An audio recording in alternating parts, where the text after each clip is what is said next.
ఈయన స్పందించడం లేదండి సార్ జగన్ గారు. అసలు స్పందించడం అతని నుంచి మీరు ఏమీ కోరుకోకూడదండి. ఇప్పుడు ఎన్నికల పోలింగ్ రోజు కూడా ఆ టైం అంతా ఓటేసిన తర్వాత ఎక్కడున్నారు ఆయన, ఏం చేశారు, ఇంత జరుగుతుంటే ఆయన టీం లీడర్గా ఇప్పుడు అధ్యక్షుడిగా మాట్లాడాలి కదా. ఇక్కడ పరిస్థితి అర్థమైపోయిన తర్వాత ఎంతసేపు నెక్స్ట్ ఏంటి అని ఆలోచిస్తారు. దుకాణం సర్దుకుంటాం, ఏం చేయాలి ఏంటి ఆ ప్లాన్లో ఉంటారు వాళ్ళు. అంటే ఏం చేసి ఉంటారు ఇంట్లో కూర్చొని, ఇమీడియట్ గా వచ్చేసారు. ఇప్పుడు తాడేపల్లికి తెచ్చుకుంటారు, ప్రజా వెల్లువ తిరుగుబాటు వచ్చేసింది వాళ్ళకి. ఇప్పుడు మనకే తెలిసిన వాళ్ళకి తెలియదా? వాళ్ళకి తెలుస్తుంది. వాళ్ళ రిపోర్ట్లు కూడా వస్తాయి. యంత్రాంగం కూడా పూర్తిగా సహకరించాలి. అన్యమనస్కంగా ఉన్నారు వాళ్ళ మనుషులు కూడా వాళ్ళు ముఖం చాటేశారు. వాళ్ళ రోదనలు చెప్తున్నాయి కదా. అనిల్ కుమార్, అంబటి రాంబాబు వీళ్ళంతా రోధిస్తున్నారు.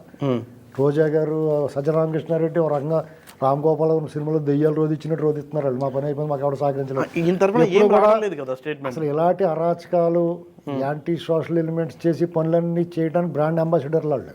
అవును, అటువంటిది వాళ్ళే రోధిస్తున్నారంటే ఎప్పుడు కూడా వాళ్ళని డ్రైవ్ ఎందుకు చేయడంలో అయినా మీరు ఎప్పుడు కూడా వాళ్ళు చేసి అతడికి పోతారు. అప్పుడు కులాసాగా చెప్పేవారు, దిలాసాగా. ఇదివరకు కూడా గొడవలు జరిగినప్పుడు కూడా అతడి మీద తోచి చెప్పేవారు. ఇదే మాట ఇదివరకు కూడా చెప్పేవారు, కానీ కులాసాగా దిలాసాగా చెప్పేవారు. ఇప్పుడు నిజంగా ఏడితే చెప్తున్నారు. కారణం ఏంటి? వాళ్ళు అనుకున్నదోటి అయ్యిందోటి. అవును, రోజా చెప్తుంది మా వాళ్ళే మారిపోతుంది. రేపు రాబోయే రోజులు ఎలా ఉంటుందో అనేటువంటిది ఇప్పుడే శాంపిల్ చూపిస్తున్నారని అనేసాడు అనిల్. ఏంటండి ఖచ్చితంగా చూపిస్తారా? వాళ్ళు ఊరుకుంటారా?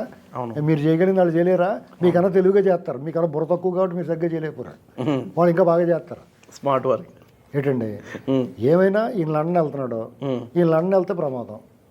ఒకసారి లండన్ వెళ్ళినప్పుడు అమలాపురం అల్లర్లు జరిగినాయి, కోనసీమ అల్లర్లు. ఇంకోసారి లండన్ వెళ్ళినప్పుడు చంద్రబాబు నాయుడు గారిని అరెస్ట్ చేసి ఒక వివాదాస్పదం చేసాడు.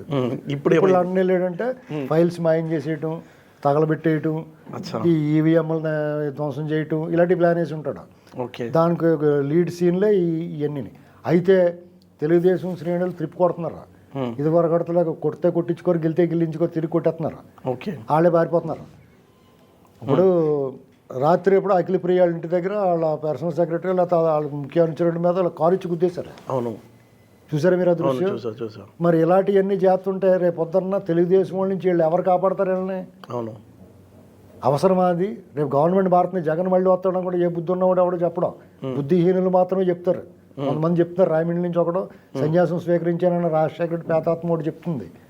ఒక ప్రొఫెసర్ కూడా నేను చూసా సార్ ఎక్కడో, ఆయన ఈ పోలింగ్ పర్సంటేజ్ పెరగడానికి కారణం వాలంటీర్లు భారీ ఎత్తున తీసుకొచ్చి పోలింగ్ చేయించుకున్నారంటాడు ఆయన విశ్లేషణ.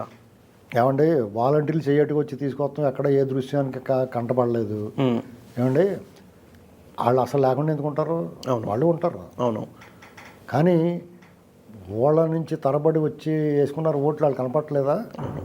ఏంటండి, అవును. ఇప్పుడు ఇక్కడ జగన్మోహన్ రెడ్డి గారికి అస్సలు లేదని ఎవడు చెప్తాడు? 37% ఉంటుంది. దొంగలు కూడా సహకరించి వాళ్ళు ఎందుకుంటారు? అవును, బాగా చదువుకున్నవాడు, 10 మందికి ఉపన్యాసాలు ఇచ్చినవాడు, అధ్యాపక వృత్తిలో ఉన్నవాడే సిగ్గు లేకుండా మళ్ళీ ఆడే వస్తాడంటే, ఈ అరాచకం చేసినవాడు వస్తాడంటే మళ్ళీ చెప్పడానికి ఏముంది? కాబట్టి జగన్మోహన్ రెడ్డి డిజాస్టరు. ఎందుకంటే అతన్ని స్పష్టంగా తెలుస్తుంది వాళ్ళ నిరాశ నిస్పృహలకు లోనయ్యారు. ఏ రకంగా అరాచకం చేసుకోలేకపోయాడు, ఏ రకంగా బూతులు క్యాప్చర్ చేసుకోలేకపోయాడు. మీరు చూడండి, మా దొంగ ఓటు పడింది, మా ఓటు లేదు, లేకపోతే మా ఓటు ఇక్కడ కాదు అక్కడ పడింది, అసలు ఎక్కడ లేకపోతే దొంగ ఓట్లు అక్కడి నుంచి తమిళనాడు నుంచి గట్ట వచ్చారు, టూరిస్ట్ బస్సులు వేసుకొచ్చారు. ఎందుకంటే ఒకే విడతలో మొత్తం రాష్ట్రం అంతా ఒకే విడత ఎన్నికలు జరగడం అనేటువంటి చావు దెబ్బలకి, 4వ విడతలో ఎలక్షన్ జరగడం కూడా పెద్ద దెబ్బలకి. వాళ్ళు నవనాడులు కుంగిపోయి, అదే మీకు ఏప్రిల్ 11 లేకపోతే 20 తారీఖులో జరిగిపోయింది అనుకోండి, వాళ్ళ ప్లాన్లు కొంత వర్కౌట్ అవుతాయి. అవును, ఈ లోపల మొత్తం అందరూ లేపేశారు కదా, వాళ్ళు రెక్కలు నరికేశారు, వాళ్ళు దండుపాళెం బ్యాచ్లు అందరూ లోపల పెట్టేశారు, పక్క దోసేశారు. కాబట్టి వాళ్ళకి ఊపిరాట్లా. ఒకటి మాత్రం నిజం, వాళ్ళకి అధికారం పోయిందా? వీళ్ళు మామూలుగా అధికారం ఉంటే వీళ్ళు నీటిలో మడుగులో ఉన్న మొసళ్ళు, అధికారం పోయిందా కుక్కలు కూడా గరిచి చంపేస్తాయి వాళ్ళని. ఆ మొసల్ని నీటిలోంచి బయటకు వచ్చిందంటే కుక్క గరిచి చంపేస్తుంది మొసల్ని. ఇలా బొత్స ఇదేంటి రేపు 11వ తారీఖు వైజాగ్లో ప్రమాణ స్వీకారం చేయబోతున్నారు అంటాడు. ఏమండి, వైజాగ్ ధైర్యం వాళ్ళకి అలా చెప్పకపోతే ఎలా చెప్తారండి? ఇప్పుడు అయిపోయింది, పోలింగ్ అయిపోయింది, మా పని అయిపోయింది, మేము ఓడిపోతామని చెప్తాడా ఎవడన్నా? కేటీఆర్ ఏమన్నాడు? చాలా రిలాక్స్డ్గా ఉన్నాను, రేపు పొద్దున్న పలానా రోజు మేము ప్రమాణ స్వీకారం చేస్తాం, ఫుల్ సెలబ్రేషన్ చేసుకుంటాం అన్నాడు. తర్వాత ఏం కట్ చేస్తే ఇంట్లో కూర్చొని తుంటి వెమ్మికి ఇరిగిపోయి పడుకున్నాడు. అవునా కదా? అవును, అలాగే చెప్తారు. అలా చెప్పకపోతే ఇంకా అలా చెప్తారు. గత ఎన్నికల్లో చంద్రబాబు వాళ్ళు అలాగే చెప్పారు, వచ్చిన ఓట్లన్నీ మాకే వచ్చినాయి అని. ఇప్పుడు చంద్రబాబు మాకు పసుపు కుంకుమ ఇచ్చాం, ఆ లేడీస్ అందరూ మాకు వచ్చేసారని చెప్పాడు. ఉమ్. ఏమైంది? అవును. ఇప్పుడు అంతకన్నా దారుణంగా ఉంటుంది. ఇప్పుడు ఒకవేళ మీకు పథకాల వల్లే ఓట్లు పడినాయి అని వాళ్ళు ఏమని అనుకుంటే దానికి లాజిక్ ఉండాలి కదా. అవును, లాజిక్ ఉండాలి. ఇప్పుడు పథకాల వల్ల ఓట్లు వచ్చినాయి అనుకోండి, అంటే ప్రజలు మహిళలు పథకాలకే ప్రలోభపడ్డారు అనుకోండి, వీళ్ళు అంతకన్నా బాగా ఇస్తున్నారు కదా, అప్పుడు ఎందుకు ప్రలోభపడ్డారు వాళ్ళు? ఇప్పుడు దానికి ఆ ప్రొఫెసర్ చెప్పిన దానిలో నేను విన్నా సార్, అతను చంద్రబాబు నాయుడు 10,000 రూపాయలు పసుపు కుంకుమని వేసినా నమ్మలేదు, ఇప్పుడు డబల్ ఇస్తారంటే ఎలా నమ్ముతారు, అలా వీళ్ళంతా మోటివేట్ చేసి వచ్చారు వేసారంటాడు. అవును, మరి జగన్మోహన్ రెడ్డి నమ్ముతారు, ఇటు బుద్ధి లేక చెప్పాడు. సిపిఎస్ రద్దు చేస్తాను, రద్దు చేయనివ్వండి నమ్ముతారు. అమరావతిలో ఇల్లు కట్టుకున్నాను, ఇక్కడే ఉంటుంది అమరావతి అని చెప్పి అమరావతిని ఆగం చేసిన నమ్ముతారు. ప్రత్యేక హోదా మెడల ఉంచి తెస్తాను అని చెప్పి ఆడు కాళ్ళు పెట్టుకున్న వాడిని నమ్ముతారు. పోలవరాన్ని పడకేసిన నమ్ముతారు. ఏంటండి? అవును, అవునా కదా? సిగ్గు లేకుండా పరదాలు కట్టుకు తిరిగివ్వండి, చెట్లు కొట్టించేసివ్వండి, ఆముదంతో ఆగు ముఖం వేసుకున్నామండి, ఏడు ముఖం వేసుకున్నామని నమ్ముతారా? పబ్లిక్లో కసి ఉంది చెప్పడానికన్నా మీరు అన్నం తింటున్నారు, గడ్డి తింటున్నారా? ఎలా చెప్తారండి కదా? అవును. ఇప్పుడు నేను అంతనే ఏం చెప్తున్నానంటే, ప్రజలకు విడిచిపెట్టాలి. ప్రజల మీద మీరు ఎలాగ అంచనా వేస్తున్నారు? వాళ్ళు ప్రలోభపడతారు, అవును, డబ్బులు ప్రలోభపడతారు అని అంటున్నారు. డబ్బులు ఇస్తున్నాడు కాబట్టి ప్రలోభపడతారు అంటున్నారు. అది కూడా చెప్పాడు అతను. ఇద్దరు కూడా డబ్బు బాగా పంచడం వల్లే ఎలాగో ఓటేయాలి కదా అని వచ్చారు అంటాడు. జగన్మోహన్ రెడ్డి ఎందుకు ఓడిపోతున్నాడో చెప్తాను చూడండి. ఓకే, ఎన్నికల్లో వాళ్ళు జగన్మోహన్ రెడ్డి ఎంత దొబ్బేసినా ప్రజలు పట్టించుకోలేదనేటువంటి వాస్తవం. అవినీతి మీద ఎవడు స్పందించట్లేదు, ఎవడు తింటలేదు అనుకుంటున్నారు. ఇసుక మీద, మద్యం మీద భూములు అమ్మేసి తాకట్లు పెట్టేసి అప్పులు తెచ్చి సగం దొబ్బేసి ఎన్ని చేసినా వీళ్ళు ఏం ఎక్స్పెక్ట్ చేశారంటే 5,000 10,000 ఇస్తాడు ఓటుకు అనుకున్నారు. 2,000 3,000 ఇస్తాడు, వాళ్ళు సొమ్ము ఏదో పోయినట్టు బాధపడుతున్నారు. వాళ్ళు బాకీ కట్టాల్సిన వాడు కట్టలేదని బాధపడుతున్నారు. వాళ్ళు అర్థమైందండి. అసంతృప్తి. టీడీపీ వాళ్ళు ఎక్స్పెక్ట్ చేయలేదు. వాళ్ళు ఎలా చేస్తారు? వాళ్ళు ఇస్తారు, ఇవ్వకపోయినా వాళ్ళు ఇవ్వలేరులే, వాళ్ళ పని వాళ్ళే ముట్టోళ్ళ ఉన్నారు అనుకున్నారు. కానీ వాళ్ళే కరెక్ట్గా అందరికి పంచారు. వీళ్ళు ఏం చేశారు? ఓన్లీ వైసీపీ వాళ్ళకి పోటేస్తారు అనుకున్న వాళ్ళకే పంచారు వీళ్ళు. అవును, అక్కడ అదొకటి ఫెయిల్ అయ్యారు.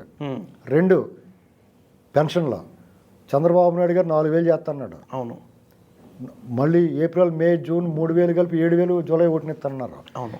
ఎవడైనా ఆ పెన్షన్ వాళ్ళే సార్. మీరు వినండి సార్, మధ్యలో కలకండి నన్ను. మీరు 7,000 జూలై నెలలో ఒకటో తారీఖు ఇస్తున్నారు. అది మీరు నమ్ముతాడా? నమ్మడానికి డౌట్ మీకు. 200 2,000 చేసిన నమ్మరా? 2,000 3,000 చేయడానికి మలబద్ధకం ఉన్న వాడికి ఊడి పడినట్టు 5 ఏళ్ళు తీసుకున్న టైము. ముక్కుతా మూలుగుతా 200 1000 చేసాడు, 1000 2,000 చేసి పడేసాడు ఆయన. ఇప్పుడు 4,000 ఇస్తాడని ఎందుకు నమ్మరు?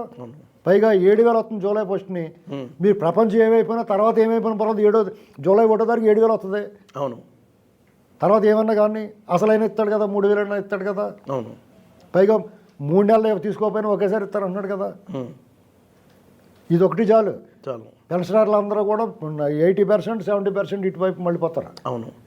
ఇక ఆడవాళ్ళ విషయం, వాళ్ళ ఆవిడతో సహా జగన్మోహన్ రెడ్డి వాళ్ళ ఆవిడతో సహా 2 ఇద్దరికి, 3 ముగ్గురికి అని చెప్పింది. ఇవ్వలేదు.